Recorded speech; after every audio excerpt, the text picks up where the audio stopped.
Are you going to pass first time? So this video is about probably a few different things, but I met a student the other day who had left his driving instructor to come and use me as a driving instructor instead, which obviously happens quite a lot. It's like a therapist, right? You've got to choose the right one. Do you like them? Do you get on with them? Do you trust them? Do you have a laugh? Is it fun? Are you getting value for money? Yeah. So I met this student the other day and he said that he's left his driving instructor, but the only reason why he went with him in the first time is because he had a 99% pass rate. No, basically, no.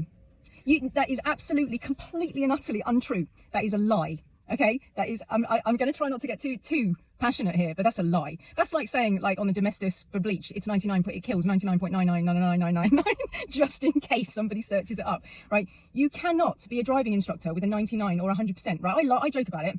Because I say, and people say, what's your pass rate? And if I'm making a joke, I'll say 100%. Because, and it's a total joke, because the only person who's in charge of you getting your license or not is you. If you stop, if you give up, you won't get it. So if you stay with your driving instructor and you work hard, you're going to get it, right? It's just going to happen.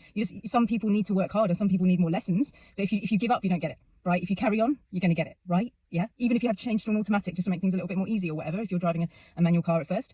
So 99% or 100%, it's ridiculous, right? Because one, even if like if we sat this driving instructor down and said like, tell me about what you're saying, right? So my student said he left the driving instructor because this driving instructor never let anyone go to test, right? So this is basically, he would be with people for hours and hours and hours. Now the DVSA did try and say that each student would have to have 120 hours, but it didn't pass, right? Because some people certainly don't need that much, but the DVSA were trying to discuss whether each student has 120 hours of driving, and it's signed off. So this driving instructor was basically like, I'm not going to let anyone go to test unless it's absolutely certain, which isn't a thing either.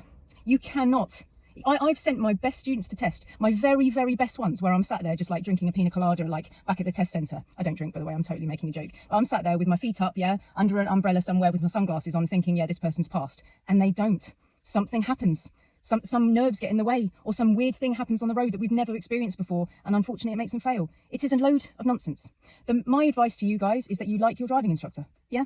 It's like a therapist. Make sure that when you merge with somebody, yeah, in the car, that you like them. You shouldn't be shouted at. You should be held in high respect, high regard, yeah.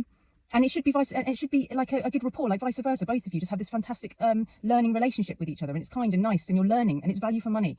And every lesson you've like, yeah, I got that, you know. And hopefully you'll pass. Like, you know, analyze it. Are you ready? Do you feel ready? Analyze it yourself as well. Don't go unless you're ready.